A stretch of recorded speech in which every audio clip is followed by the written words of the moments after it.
com o semestre avançado 3 semanas. Então, como a gente começou já na terceira semana, que é uma disciplina extra, a gente está na aula 3, que a gente vai dar hoje, tá bom? Beleza, professor. Bom dia. Bom dia.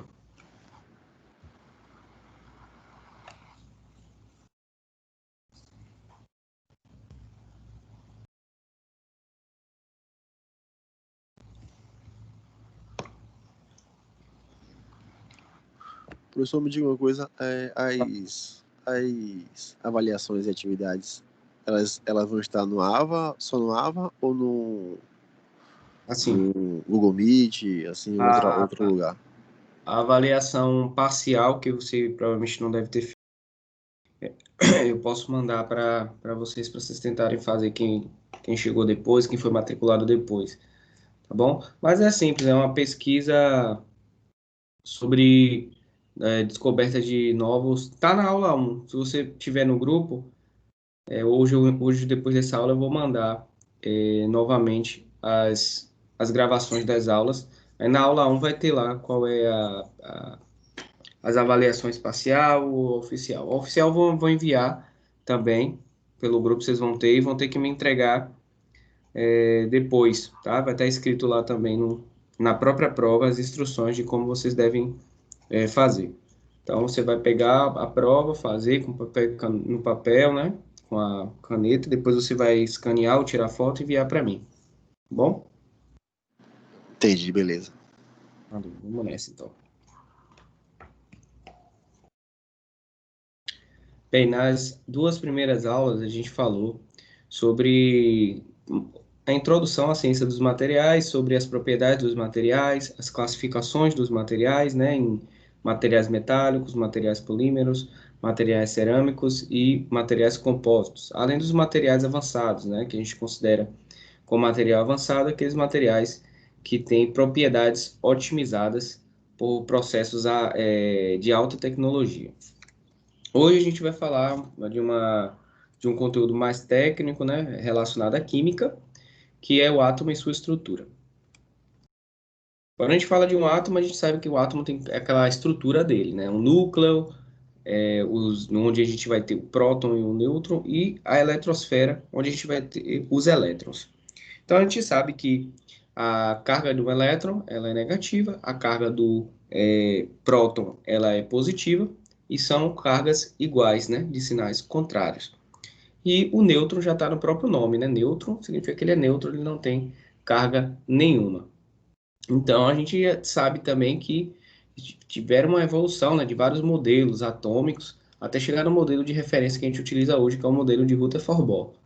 Então, a partir disso, a gente começa a nossa viagem, né?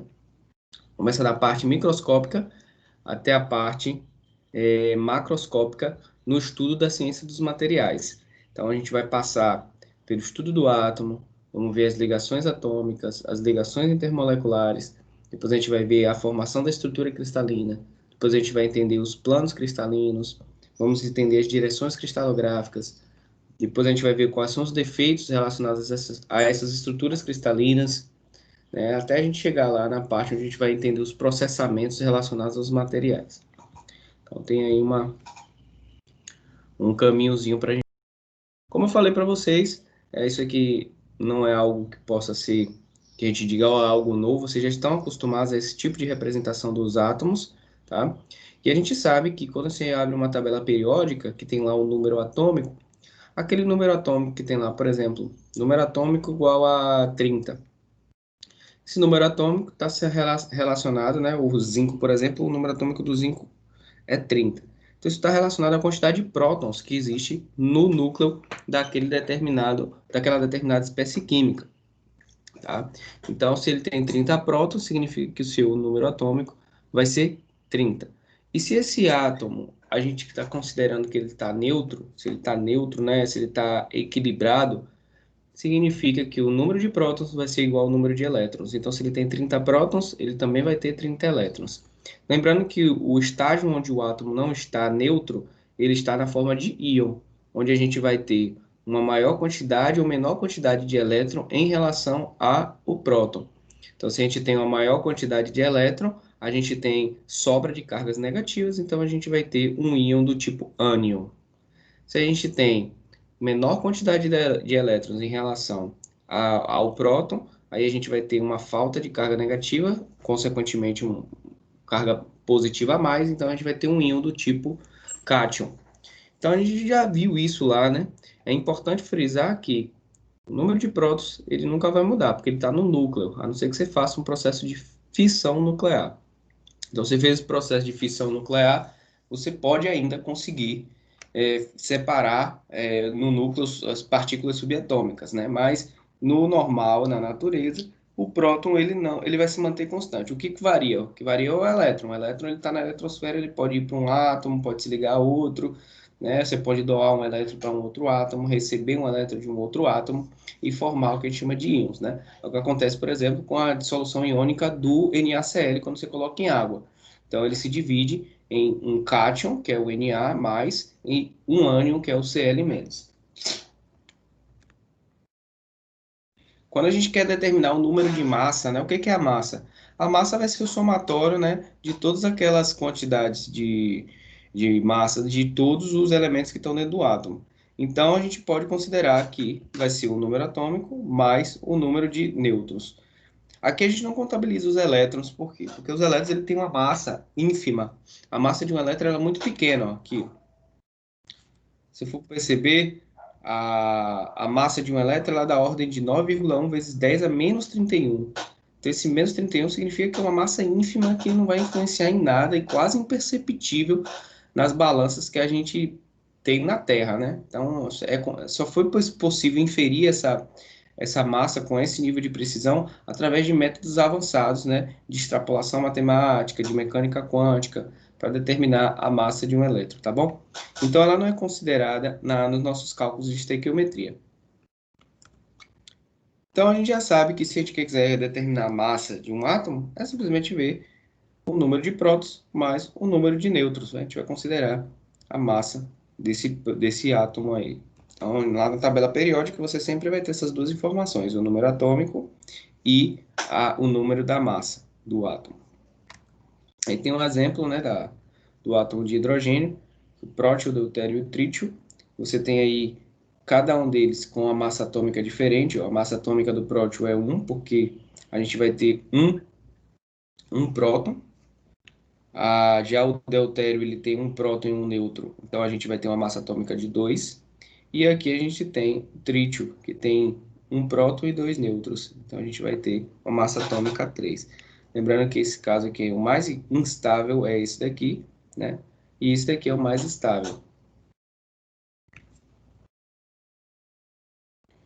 Falando em estabilidade, a gente tem uma importante consideração a fazer, que são os alótropos do carbono, né? Tem os isótopos, que são espécies químicas que possuem o mesmo número de prótons, mas possuem diferentes números de massa, tá? Diferentes massas atômicas. Então, esses isótopos, como por exemplo o carbono, eles vão ter lá o mesmo número de prótons, como vocês podem ver aqui, mas ele vai ter diferentes números de massa. Observe aqui que esse carbono 12 aqui, que é o carbono normal, que ocorre com maior frequência na nossa natureza, que é aquele carbono que você vê no carvão, que você vê nos subprodutos das reações de combustão, ele vai ter 6 prótons e 6 nêutrons. Então, aqui em vermelho a gente tem os nêutrons, e em azul a gente tem os prótons. Então ele está equilibrado. Se ele está equilibrado, a gente diz que ele é estável, né? Ele está, beleza, ele é encontrado na natureza estável. Por isso, é a forma mais comum do carbono, porque ele tem a mesma quantidade de próton, a mesma quantidade de nêutron. Já aqui no carbono 13, ele continua estável, apesar de ele ter uma quantidadezinha a mais, né, de nêutrons. Ele, em vez de ter 6 nêutrons, ele vai ter 7. Aí você soma 7 mais 6 dá 13, né? Que é o número de massa. Mas ele ainda continua estável. Mas já o carbono 14, aí ele já tem 8 nêutrons, né? Então aí já vai uma quantidade muito maior de nêutrons e aí ele já se torna estável e radioativo. Ele já vai emitir radiação. E esse carbono 14 ele é muito utilizado. Aí vai de de uma curiosidade, né? O carbono 14 ele é muito utilizado na datação, né, de ossos, na datação de corpos, porque a gente sabe que os nossos ossos, eles ficam há milhões e bilhões, eles não se degradam, eles podem ficar para sempre aí, mas eles vão emitindo carbono dentro de uma frequência, certo? E aí você pode, esse carbono é radioativo e aí você pode identificar essa meia-vida do carbono. E aí é por isso que você faz, diz que tal arcada óssea achada é de tal período, tem não sei, tem 200 mil anos, então porque você consegue fazer esses cálculos. Então, beleza, a gente entendeu já o que é número atômico, que é a mesma coisa do número de prótons que existe dentro de um átomo, né, lá no núcleo do átomo. Já sabemos o que são os nêutrons, tá lá no núcleo, mas ele não faz, em termos de carga elétrica, ele não tem nada, então ele não vai influenciar em muita coisa, ele vai influenciar no cálculo da massa. Então, a massa é o número de prótons mais o número de nêutrons, não é isso? E falamos também sobre essa questão da massa atômica e relacionada ao peso atômico, tá? Então, a gente já sabe que a massa vai ser Z mais N, né? E a gente sabe que uma unidade de massa atômica vai equivaler a 1 grama mol. Então, se eu tenho lá, por exemplo, o carbono que tem 12, né, como massa, o carbono 12 tem 12 como massa, ele vai ter 12 gramas por cada mol daquela determinada espécie química. E se ele tem isso, a gente vai considerar aquela relação estequiométrica, que o número de massa está para 6,023 vezes 10 a 23. E 1 mol, é como se a gente estivesse falando. 1 mol está para o número de massa em grama, que está para 6,023 vezes 10 a 23 átomos daquilo dali. Certo? Então, olha o exemplo aqui. Ó.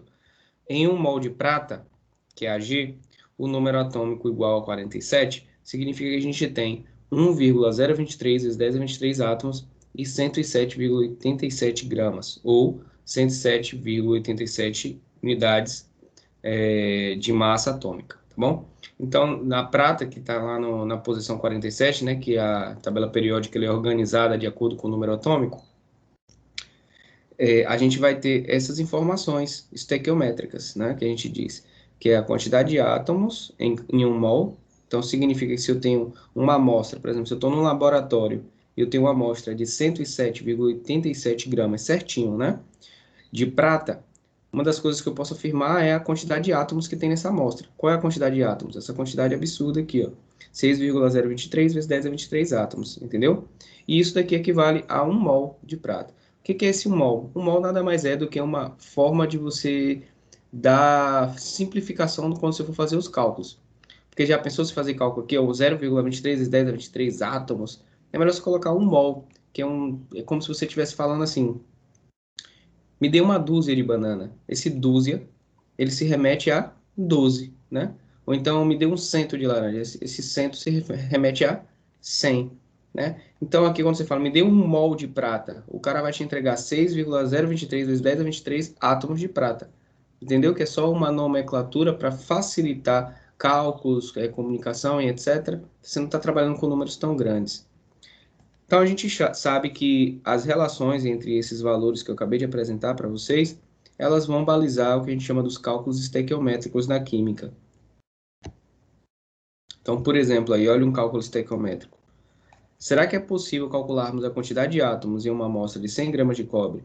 Para chegar à resolução deste problema, basta montarmos uma regra simples de 3. Utilizando a tabela periódica, encontramos o valor da massa atômica do cobre igual a 63,55 gramas.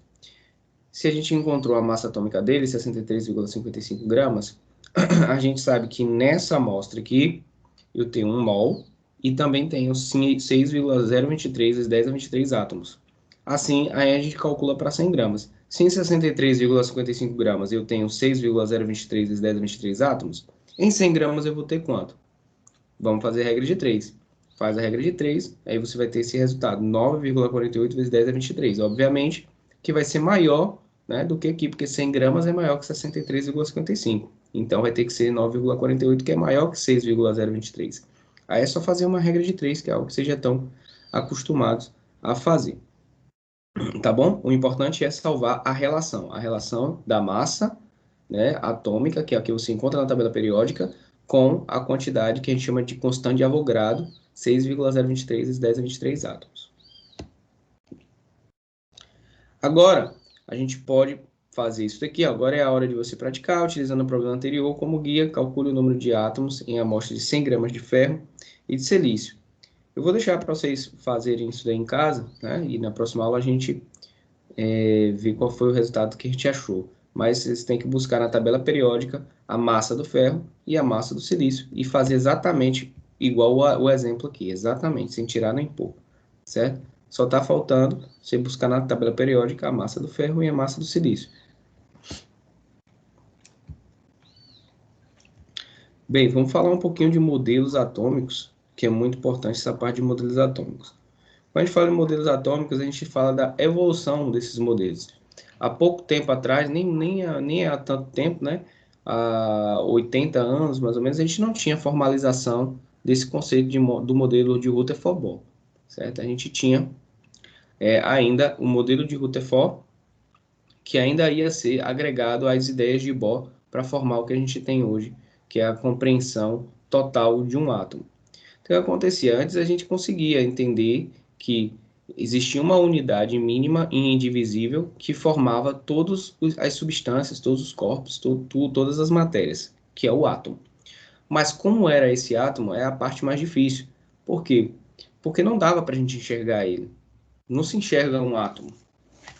A gente prevê as coisas, a gente entende ele de forma experimental e intuitiva dentro da ciência, só que a gente consegue comprovar a existência dele, certo?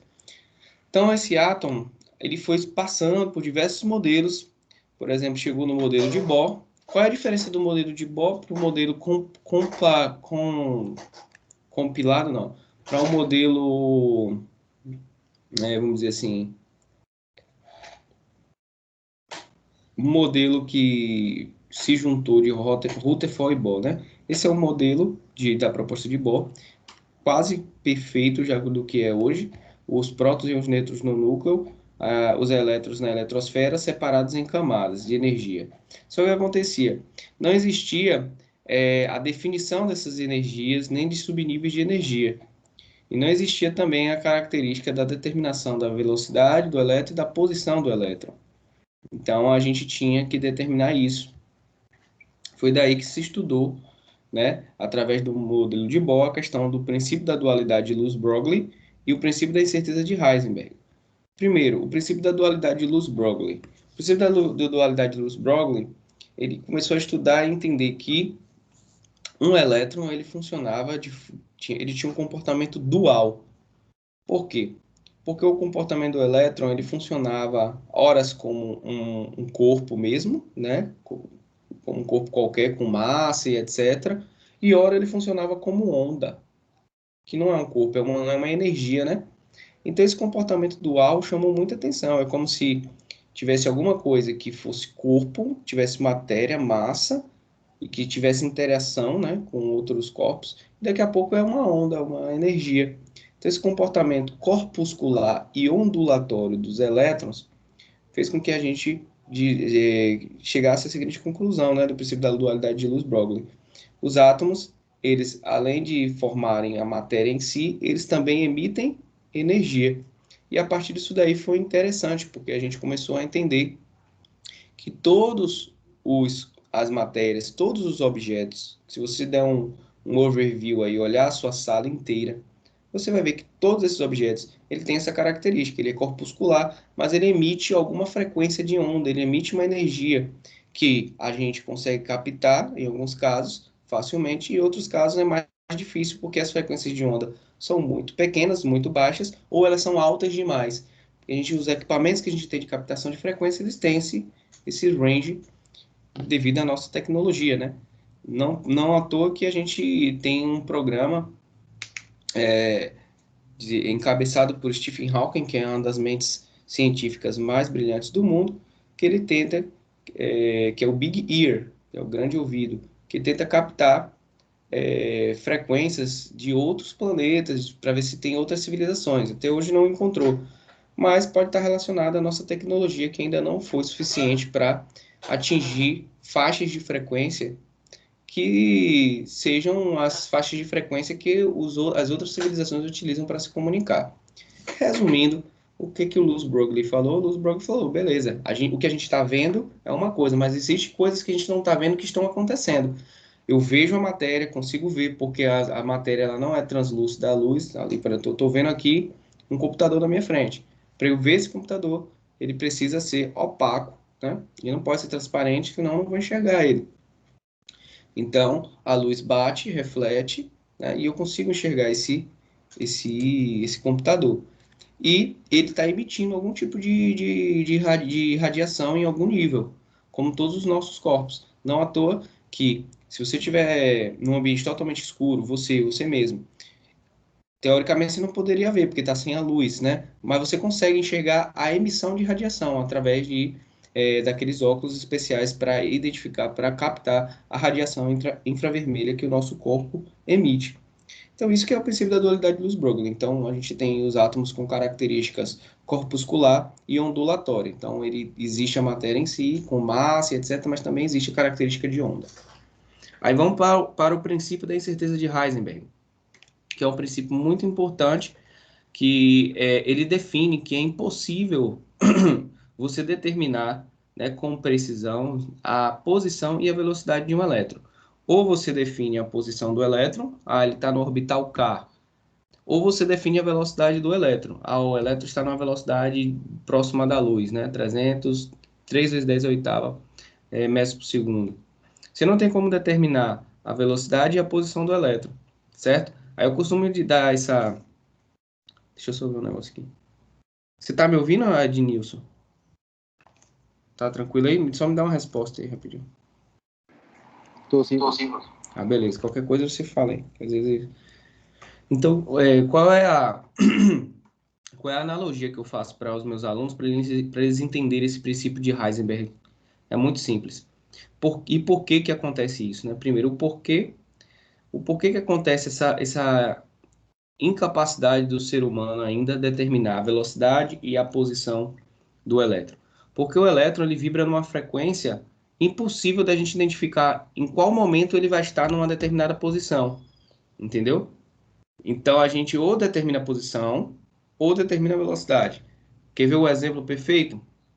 Vamos supor, não sei se você gosta de futebol, mas vamos supor que você esteja num estádio lá com 50 mil, capacidade para 50 mil pessoas. Está vazio o estádio, tá? Tem 50 mil cadeiras ali com 4 anéis, né, para você poder escolher. E aí você é um elétron. Vamos supor que você está ali nos anéis, que seria a eletrosfera, né? Então, é como se você pudesse estar no mesmo. Eu estou falando segundo, mas é muito menos do que segundo. É como se você estivesse no mesmo segundo em todas as cadeiras daquele estádio, para você ver a velocidade enorme de um elétron.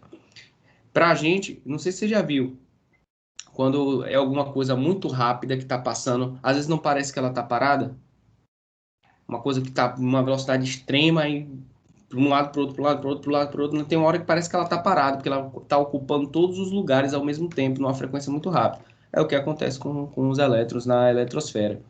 Então, quando a gente pega ali e está ensinando química e mostra aquele elétron paradinho ali, não acontece aquilo, né? A gente sabe que aquilo ali é determinando a posição dele fechado, mas a gente sabe que ele está numa velocidade incrível, ele está em vários lugares ao mesmo tempo, numa vibração enorme, certo?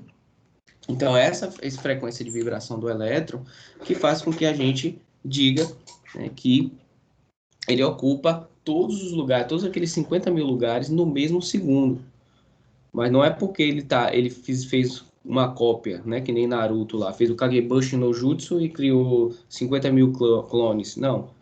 É porque ele pegou e conseguiu chegar numa velocidade tão grande que ele consegue ocupar aqueles espaços todos. E por isso que a gente não consegue determinar, quando ele estiver na cadeira ali A24, qual a velocidade que ele passou por ali. Não tem como. É uma velocidade enorme, certo? E muito rápido ele sai dali e vai para outra. A gente não consegue captar. Então esse é o princípio. Agora a gente vai estudar um pouquinho os números quânticos, tá? Quando a gente fala de números quânticos, a gente tem 4 números quânticos importantes. 3 que determinam a posição do orbital, estão referentes ao orbital, e um que está referente ao o elétron, se ele está rotacionando no sentido horário ou no anti-horário.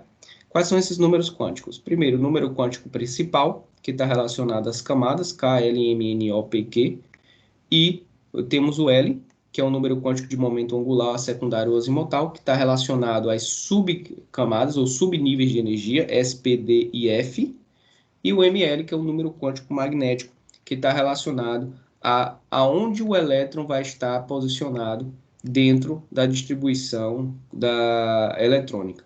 Tá? A gente vai ver isso daí, tem a regra da caixinha para a gente determinar esse número quântico magnético.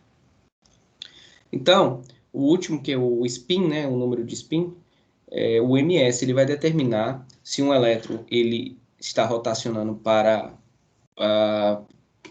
o sentido horário ou sentido anti-horário. A gente vai ver cada um desses 4 números quânticos, mas já é bom vocês entenderem. O número quântico são 4, número quântico principal, número quântico de momento angular secundário, número quântico magnético e o número de spin. Para que servem esses números quânticos, gente? Para determinar a posição de um elétron, certo? Porque a gente esquece a velocidade. A velocidade de um elétron vai estar sempre ali, flutuando próximo da velocidade da luz. Né? Dependendo das espécies aí, vai estar flutuando ali em velocidades altíssimas. Mas a posição a gente consegue estudar ela, determinar a posição de um elétron, a gente consegue determinar. Primeiro o orbital, que ele vai estar circulando, e depois qual é a rotação que ele está fazendo. Que ainda tem isso, os elétrons eles rotacionam igual ao sistema planetário, sistema solar. A Terra tem rotação e translação, o elétron é a mesma coisa, faz a translação em relação ao núcleo e faz a rotação, que é um girar no seu próprio eixo. Número quântico principal. O número quântico principal ele vai indicar a energia e o tamanho da orbital, certo? A distância média do elétron ao núcleo. Ele só pode ter valores inteiros, né? N igual a 1, N igual a 2 e N igual a 3. A gente já sabe que quando a gente estuda a química lá, tem aquelas camadas. K, que é a camada mais próxima do núcleo, L, né? M, e essas camadas elas vão cada vez ficando com diâmetros maiores, né? Com raios maiores. Então, fica K, L, M, N, O, P, Q. São 7. Então, a gente sabe que nessas camadas a gente tem a possibilidade da ocorrência de um elétron, não é isso? De um ou mais elétrons. Então, quando o valor de N é maior, a energia e o tamanho do orbital serão maiores. O orbital com o mesmo valor de N pertence ao mesmo nível de energia. Então, se eu tenho um orbital que tem N igual a 2 e um outro orbital que também tem N igual a 2, eles vão ter o mesmo nível de energia e os elétrons que estiverem ali dentro vão estar também sobre o mesmo nível de energia. Aí a gente tem os números quânticos, aí falando agora do número quântico de momento angular ou o número quântico secundário, ele está relacionado à forma do orbital. E essa forma do orbital ela está relacionada ao tipo de orbital, se é S, P, D e F. Então, esse número quântico de momento angular ele vai ser 0, 1, 2 ou 3, dependendo se a sua distribuição eletrônica vai dar o último elétron, né, como S, P, D e F. Isso se você estiver analisando o último elétron, que é o elétron de maior valência. Então, aqui tem as possibilidades, certo? Para cada situação. Aqui seria um tipo de orbital S, onde você teria 0 aqui. Aqui seria um tipo de orbital P, onde você tem um tipo de orbital, seria para positivo ou negativo. Se você tiver a junção disso com isso, você vai ter essa e essa situação, você vai ter D. E se você tiver isso com isso, que é essa questão aqui, você vai ter 3, tá bom? 3 tipos de orbitais. Então, você pode ter essas várias possibilidades de orbitais aqui, e isso vai definir o número quântico de momento angular, 0, 1, 2, 3. Número quântico magnético. O número quântico magnético está relacionado ao que a gente acabou de ver, que é o número quântico secundário ou angular. Então, ele vai determinar se ele vai estar no eixo x, y ou z. E aí a gente vai pegar e vai relacionar o valor de L. Então, se L é igual a 0, o ML é igual a 0. Se L é igual a 1, então a gente pode ter um número quântico magnético menos 1, 0 ou mais 1. Para saber se é menos 1, 0 ou mais 1, a gente vai precisar aplicar a regra da caixinha, que a gente vai ver daqui a pouco. Então, o número quântico magnético, ele está relacionado, ele está relacionado à orientação da orbital no espaço, certo? A orientação é dizer se ela está no eixo X, como vocês podem ver aqui, ó, se ela está aqui, se o elétron está rodando aqui, ou se ele está rodando aqui, certo? Então, a gente pode determinar isso daí, se ele vai estar rodando em qual orientação no orbital.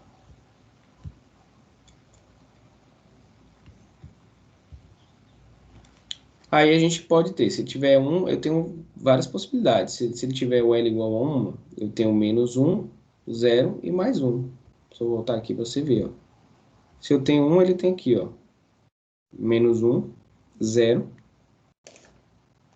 desculpa, menos ou 1, menos 1, 1, menos 1, 1, menos 1. E 0 se tiver aqui no meio, se estiver rotacionando aqui no meio. Daí a gente tem a regra da caixinha, né? Se o tipo de subnível for S, né, o valor de L vai ser 0, a gente já sabe, e eu vou ter uma caixinha, o meu orbital é 1. Se o valor for P, os valores de L vai ser 1 e a quantidade de orbital vai ser 3. Eu posso ter valores de M de menos 1 a mais 1. Então eu tenho 3 caixinhas para distribuir elétrons. Se o tipo de subnível for D, eu tenho valores de L igual a 2, meus valores de M podem ser de menos 2 a mais 2 e eu tenho 5 caixinhas para distribuir os elétrons. Se o tipo de subnível for F, eu tenho valores de L 3, e o valor de M pode ser de menos 3 a mais 3, e eu tenho 7 orbitais para distribuir os meus elétrons. Então, essa regra da caixinha diz que a quantidade de orbital ela pode ser representada por uma caixinha. E dentro dessa caixinha, ela cabe até 2 elétrons, que vão ser representados por setinha. Uma setinha para cima e uma setinha para baixo. E aí você tem que completar as setinhas, primeiro tudo para cima. Então, por exemplo, vamos supor que você tenha lá uma distribuição eletrônica que no último orbital você tem 5 elétrons. Então, se tem 5 elétrons, você tem aqui essa situação. Um elétron, setinha para cima, 2 elétrons, setinha para cima, 3 elétrons, setinha para cima, 4 elétrons, setinha para baixo, 4 elétrons, setinha para baixo. Aí, aqui nesse orbital, que é o orbital de valor zero, porque isso aqui está relacionado, ó, esse zero é aqui, mais é aqui, menos é aqui. Isso vale para todos os outros dois de baixo.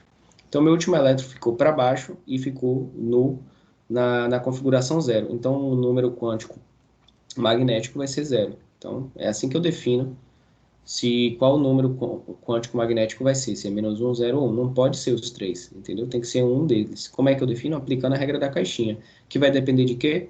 Vai depender do número de elétrons no último orbital. O número de elétrons no último orbital, no meu exemplo, foi 5. Então, eu fiz 1, 2, 3, 3 elétrons para cima. Essa setinha para cima está relacionada ao spin, daqui a pouco a gente vai ver. 1, 2, 3, 3 para cima, aí eu vim com os outros dois que faltavam para baixo. 1, 2 para baixo. Parou no zero. Se parou no zero, significa que o número quântico magnético é zero. E assim eu posso fazer para qualquer outro tipo de situação para determinar o número quântico magnético e o número de spin também, porque se a setinha terminou para baixo, significa que eu tenho um valor de spin mais 1 sobre 2 e está rodando no sentido horário. Que aí a gente vai, o número de spin, ele indica o sentido do movimento de rotação do elétron, no sentido dos ponteiros do relógio, tá? Ou no sentido contrário. E explica o fato dos elétrons se comportarem como pequenos ímãs. Então, só pode ter valores de ms igual a menos 1 sobre 2 ou ms igual a mais 1 sobre 2. Se for para cima, é menos 1 sobre 2. Se for para baixo, é mais 1 sobre 2. É isso mesmo. Porque aqui eu estou considerando anti-horário e horário. Se é anti-horário, né, é menos 1 sobre 2. Se é horário, é mais 1 sobre 2. Então, na regra das caixinhas lá, da setinha para cima, eu tenho menos 1 sobre 2. Setinha para baixo, mais 1 sobre 2, e ele está rotacionando no sentido horário. Então, esses aí são os estados de spin de um elétron. Um elétron ele só pode ter esses dois estágios, ele só pode rodar para um lado ou para o outro, né? Então, ele só pode admitir esses dois valores, menos 1 sobre 2 mais 1 sobre 2. Então, aí, resumindo, para identificar um orbital, são necessários três números quânticos, NL e ML, né? Número quântico principal, número quântico azimutal, secundário ou angular, né? Que tem esses três nomes, e ML, que é o número quântico magnético. Isso aí faz com que a gente consiga identificar um orbital, que é aonde vai estar posicionado um elétron. Ou seja, com esses três números quânticos, você consegue apenas determinar em qual anel lá da arquibancada vai poder estar o elétron. Então, você diz lá, está no anel 4, né? Tem 1, 2, 3, 4 anéis, você vai estar naquele anel 4. o elétron. Mas determinar onde ele vai estar dentro daquele orbital ali, aí a gente não consegue. Para identificar um elétron no átomo, são necessários 4 números quânticos, né? Aí, se você quiser determinar o elétron no átomo, você tem que utilizar esse número de spin. Mas, mesmo assim, você vai identificar só qual é a rotação que ele está fazendo, se é para um lado ou para o outro. Então, aí você vai precisar de NL, ML e MS, são 4. Aí está dando um exemplo. A orbital 3s é identificada por 3 números quânticos. Esse 3 que vem na frente aqui, ó, da distribuição eletrônica, ele indica a camada, né? Ele indica que você está na terceira camada. Não tem K, L, M, N, O, P, Q, então ele está na camada M. Então, 3 é o valor do N aqui, que é o nosso número principal. Quando ele diz que é S aqui, a gente sabe que a gente tem S, P, D e F. S, o valor do número... Quando eu tenho uma distribuição eletrônica com subnível de energia S, a gente já sabe que o valor de L é igual a zero. Então, o valor de L vai ser igual a zero. E o ML, sempre que o L for zero, o ML também é zero. A gente sabe disso também, a gente acabou de ver. Então, a gente vai ter 300 como a forma de identificar o orbital desse elétron, tá bom? Aí a gente sabe que se é da distribuição eletrônica S, eu só tenho uma caixinha, então eu só posso colocar 2 elétrons, com uma setinha para cima e uma setinha para baixo. Eu posso colocar até 2 elétrons. Se eu só posso colocar até 2 elétrons, eu vou na regra da caixinha e posso dizer que ou pode ser essa situação, ou pode ser essa situação. Só tem essas duas situações para eu representar, né, identificar um elétron no átomo. Então, N seria igual a 3L0, ML0, e o spin pode ser mais 1 sobre 2 ou menos 1 sobre 2. A única coisa que vai mudar isso aí é o spin. Se aqui for 3S1, vai ser isso daqui. Ou, desculpa, vai ser esse daqui. Se for 3S2, vai ser esse daqui, tá? Porque quando é para cima, é negativo. Quando a setinha é para baixo, é positivo. Aí, como eu falei, o diagrama das caixas, como é que funciona, né? Representação do orbital com 2 elétrons, começa com um elétron para cima e depois que completar, você bota um elétron para baixo, certo? Então, a seta para cima representa ms igual a menos 1 sobre 2 e a seta para baixo representa o ms igual a mais 1 sobre 2. Uma orbital 3s com 2 elétrons representa-se por 3s2. Cada orbital só pode ter, no máximo, 2 elétrons, tá? Nesse caso aqui, viu, gente? Cada caixinha aqui, na verdade, a gente pode dizer, né? Cada caixinha, que ele está considerando as caixinhas orbitais. Então, cada caixinha só pode ter 2 elétrons. Você não pode botar 1, 2 e botar mais um 3. Ele só cabe 2. É um par de elétrons. Daí a gente tem o diagrama de Linus-Pauling, que é o diagrama, né, que a gente já conhece bastante. E esse diagrama de Linus-Pauling, ele é muito importante para a distribuição eletrônica. Quem não lembra dessa aqui da parte lá do ensino médio, é bom dar uma revisada, porque é ele que faz a distribuição eletrônica. Por exemplo, um átomo que tenha, deixa eu ver, 14 de número atômico, né? Significa que ele tem 14 elétrons. Então, para fazer a distribuição, tem que fazer aqui, ó, 2, 4, 10, aí aqui vem 12, e aqui eu vou pegar 3P2 para ficar 14. Então, o último subnível dele é 3P2. Então, 3P2 é o que eu vou pegar para fazer essa análise. Eu vou pegar o 3P2, jogar para cá e fazer a análise daqueles números todos quânticos que a gente viu. Tá? A gente vai ver um exemplo daqui a pouco. Então, vamos dar outro exemplo. Tem um átomo com número atômico 10. Se ele tem 10 prótons, significa que ele tem 10 elétrons para estar no estado neutro. Então, eu venho aqui, qual é a distribuição eletrônica desse átomo? Vamos lá, é 1s2, 2s2, 2p6, para aqui. Porque aqui eu já tenho 2 elétrons distribuídos, mais 2, 4. Com esses 6 aqui, 10. Então, um átomo que ele tenha 10 prótons, que significa que ele tem 10 elétrons, a distribuição eletrônica dele é 1s2, 2s2, 2p6, para aqui. Aí, para fazer a análise, né, dos números quânticos, eu vou ter que pegar esse 2p6 e pegar e fazer a análise dele. Quem é N? N é o número quântico principal, que é 2. N sempre vai vir aqui, ó, o número na frente. Quem vai ser o L? Se aqui é P, a gente sabe que o L é igual a 1. Porque quando é S, o L é igual a 0. Quando é P, o L é igual a 1. Quando é D, o L é igual a 2. E quando é F, o L é igual a 3. Então, se é P, eu já sei que o L é igual a 1. Então, N igual a 2, L igual a 1, porque é P. E o ML? O ml está relacionado ao L, né? O ml, a gente sabe que se o L é igual a 1, o ml pode ser menos 1, 0 ou mais 1. Como é que eu descubro se é menos 1, 0 ou mais 1? Aplicando o diagrama de caixinha. Aí você vai voltar lá. Vou voltar aqui para vocês verem como é que vai ficar. Ó. Mas a gente tem que, para voltar lá, a gente tem que pegar esse 6. Vamos pegar esse 6 e vamos levar aqui, porque o 6 é o número de elétrons que eu tenho que distribuir nas caixinhas. São 6. Então, eu vou pegar aqui, ó, vou lá aqui, ó, e vou ver. Foi no tipo de subnível, é o 2P6 que a gente pegou, tá? 2P6. Então, o tipo de subnível é P, o valor de L é 1, os valores de ML pode ser menos 1 a mais 1, a quantidade de orbitais é 3. E a gente tem 6 elétrons, porque terminou em 2P6. Poderia ser 4? Poderia, mas foi 6. Poderia ser de 1 a 6, foi 6. Então, porque o número atômico era 10. Então, eu vou ter que distribuir 6 elétrons nessa caixinha. Como é que eu distribuo? Para distribuir aí, vocês vão ter que pegar e distribuir as setinhas, tá? Aí você vai vir um elétron, certo? Outro elétron, outro elétron. Aí acabou aqui, agora você volta para a primeira caixinha, só que com os elétrons voltados para baixo. 4 elétrons a gente já tem, né? 1, 2, 3, 4, 5 elétrons. 6 elétrons. Terminei a minha construção aí, a minha distribuição nas caixinhas. Como a gente sabe que aqui é 0, menos 1 e mais 1, o último elétron que eu coloco, eu vejo em que caixinha ele ficou. Ele ficou na caixinha do menos 1. Então, o último elétron que eu coloquei ele para baixo e ele ficou na caixinha do menos 1. Então, se ele ficou na caixinha do menos 1, ele já me diz, desculpa, na caixinha do mais 1, perdão. 0, menos 1 e mais 1. Se ele ficou na caixinha do mais 1, ele já me diz quem é o meu número quântico magnético. O meu número quântico magnético é mais 1.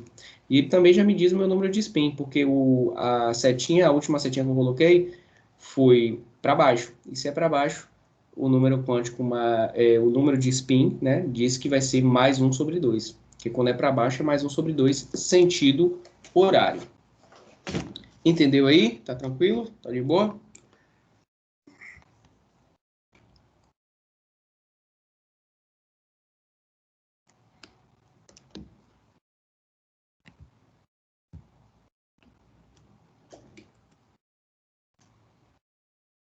Daí a gente tem essas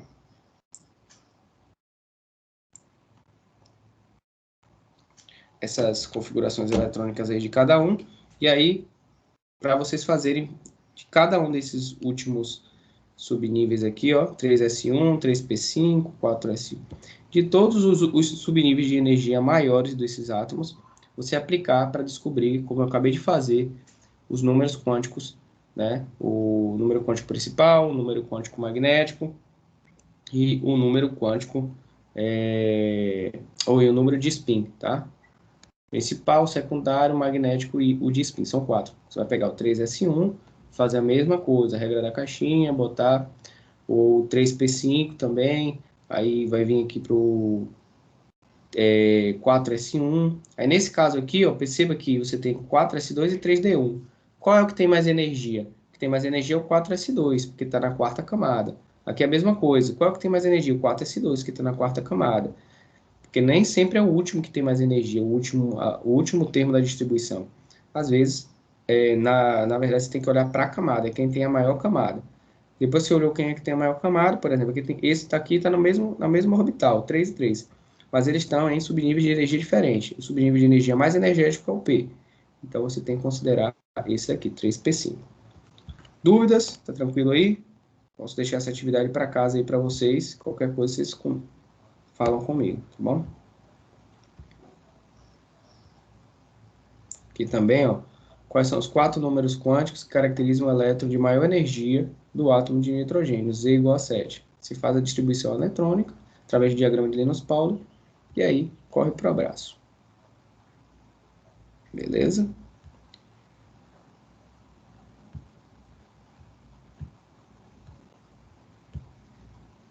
Aqui essa gravação.